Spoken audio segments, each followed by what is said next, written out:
Bonjour à tous, bienvenue sur ma chaîne YouTube. J'espère que vous serez indulgents sur cette série de vidéos me mettant en scène devant la caméra, car j'ai plus l'habitude de me trouver derrière l'objectif.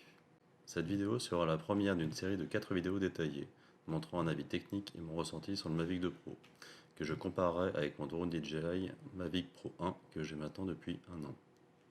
Je suis avant tout un passionné de photo numérique depuis maintenant plus de 20 ans, étant passé par tout type de boîtier réflexe numérique, commençant par le Canon EOS 400D, puis au Canon EOS 1D Mark III avec des optiques plus professionnelles, pour terminer enfin par un Nikon D700 plein format avec des optiques professionnelles, cherchant toujours à améliorer la qualité de mes images. Je suis passé des photos de nuit à la photo de paysage, studio, animalière, macro, sport mécanique et choses aériennes, jusqu'à la photo panoramique classique et panoramique sphérique avec une optique fisheye montée sur tête panoramique pour des réalisations de visites virtuelles. Vous l'aurez donc compris, je suis plus à même d'avoir un regard plus pointu sur la photo que sur la vidéo. Mais cela ne veut pas dire que la vidéo ne m'intéresse pas, bien au contraire.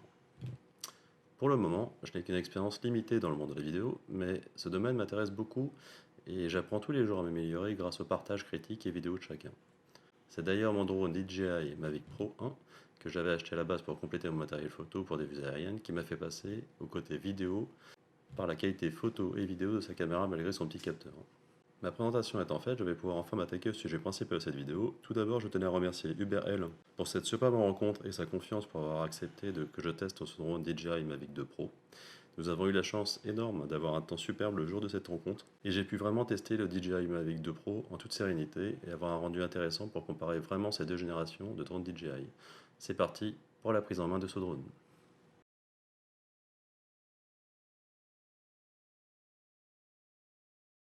Commençons donc par le ressenti de ce drone quand nous l'avons en main.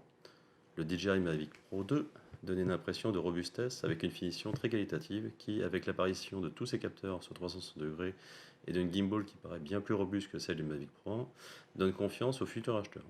Si nous ajoutons à cela une taille de capteur 1 pouce 4 fois plus grande que celle du Mavic Pro 1, une ouverture variable allant de f2.8 à f11, une autonomie de vol de près de 31 minutes avec des moteurs plus puissants, permettant de gagner en vitesse de vol tout en supportant le surpoids de 200 grammes comparé à son prédécesseur, une liaison radio Q-Sync 2.0 permettant un retour vidéo 1080p au lieu de 720p précédemment, ainsi qu'une portée plus importante entre la radiocommande et le drone, devient à l'heure actuelle le meilleur drone compact et pliable DJI du moment, alliant qualité photo, vidéo et liaison radio de qualité pour les passionnés d'images aériennes sans compromis. Concernant la radiocommande, elle ressemble énormément à celle de son prédécesseur, avec le même écran de contrôle. Les éléments qui changent sont la couleur plus claire, des sticks de contrôle amovibles, dont les sticks se cachent dans les bras de la radiocommande pour la ranger sans risque d'abîmer les commandes, élément qui a été repris du DJI Mavic Air.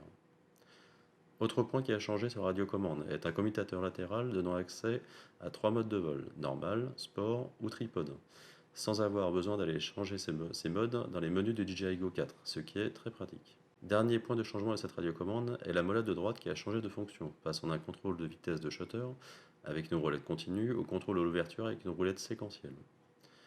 A noter que les améliorations importantes ont été prises en compte par DJI sur le DJI Mavic 2 Pro, un accès facile à la travers hermétique de la carte micro SD sans avoir à déplier les bras du drone. La bulle de protection de la gimbal pour le transport est désormais en un seul bloc, facilitant ainsi sa mise en place. Les filtres ND s'installent désormais par un système de clips qui permet un bon maintien du filtre, mais demande une certaine habitude pour les changer. Vous me direz, tout cela est bien beau, mais ce sont avant tout des atomes commerciaux, couchés sur papier, mais qu'en est-il de la réalité? C'est ce que nous allons voir en détail maintenant.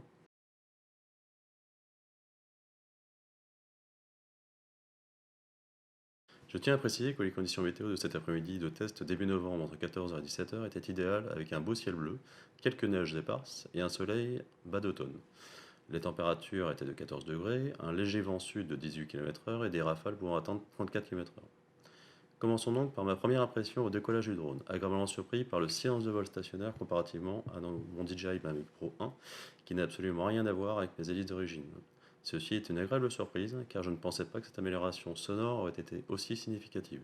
Le pilotage se fait aussi simplement et précisément que mon Mavic Pro 1. Je tiens aussi à préciser que les commandes de contrôle et de vitesse de nacelle ont été assouplies fortement pour des raisons de prise de vue cinématographique, ce qui rend le pilotage très doux et agréable. Cela n'empêche pas le drone d'être très puissant, réactif et très précis, très agréable à piloter. J'ai donc volé en mode normal, où j'ai pu me rendre compte que seuls les capteurs de proximité avant, arrière et dessous étaient actifs. Cela peut être rassurant au premier abord, mais quand on achète un drone avec des capteurs sur 360 degrés, on s'attend à voler en toute sécurité avec tous ces capteurs de proximité actifs. Ce n'est hélas pas le cas, faisant penser à une certaine publicité mensongère et purement commerciale. Tous les capteurs ne sont actifs qu'en mode intelligent, Active Track, et en mode tripode, en basculant le sélecteur latéral de la radiocommande sur le mode T. Il faudra donc rester très vigilant sur les enroulés et les travelling, car hélas les capteurs latéraux ne seront pas là pour prévenir d'un quelconque obstacle que vous n'auriez pas vu ou mal estimé à distance. Je tiens à préciser que les capteurs de proximité ont une réactivité relative de quelques mètres seulement, ce qui veut dire qu'ils ne pourront être efficaces qu'à une vitesse faible ou modérée pour éviter l'obstacle détecté à temps. Concernant les capteurs, j'ai pu remarquer à plusieurs reprises que DJI Go 4 montrait des alertes rouges en anglais concernant les défauts de capteurs lorsque le drone braquait fortement, ce qui peut faire peur à certaines personnes peu habituées à ce drone ou à l'anglais. Pendant toute notre session de test avec les 3 batteries, nous n'avons eu aucune déconnexion ou perte de qualité de signal avec le drone, avec un retour vidéo très réactif et qualitatif. D'ailleurs, je trouve le retour vidéo en 1080p très fluide, sans latence, permettant ainsi de bien cadrer les plans tout en détectant précisément tous les obstacles éventuels sur l'écran. J'ai pu tester le RTH et voir qu'il réagit aussi bien que son prédécesseur. À un détail près, la précision de la zone d'atterrissage est loin d'être aussi précise que son prédécesseur, posant ainsi le drone en dehors de sa zone de décollage de quelques centimètres à quelques bonnes dizaines de centimètres. Cela s'explique par le fait que DJI a fait l'impasse sur la fonction Precision Landing pour les DJI Mavic 2, alors que c'était un atout de poids pour le Mavic Pro 1. C'est vraiment dommage car un atterrissage précis et efficace évite tout risque de casse à l'atterrissage tout en rassurant le pilote, surtout en début d'apprentissage des commandes du drone. Restez donc vigilant lorsque vous faites un RTH avec ce drone, quitte à arrêter le RTH à quelques mètres de haut et finir l'atterrissage manuellement. Voilà ce que je voulais vous dire sur les premières impressions de prise en main et de pilotage de ce Mavic 2 Pro. La suite au prochain épisode, nous parlerons dans la partie photo du Mavic 2 Pro, parmi tous les modes de photo proposés, dont les panoramiques, et évidemment mon ressenti sur la qualité photo du capteur 1 pouce de ce drone associé à une optique Hasselblad. J'appuierai mon avis avec des images haute définition comparatives entre les images de mon Mavic Pro 1 et celles du Mavic 2 Pro, afin de vous donner un avis précis et détaillé de mon comparatif. Si vous avez aimé cette vidéo, n'oubliez pas de mettre un pouce vers le haut, cela me fera plaisir et me donnera envie de continuer de partager mes vidéos avec vous. N'hésitez pas à vous abonner à ma chaîne pour suivre les nouvelles vidéos. Je vous dis à bientôt pour une prochaine vidéo.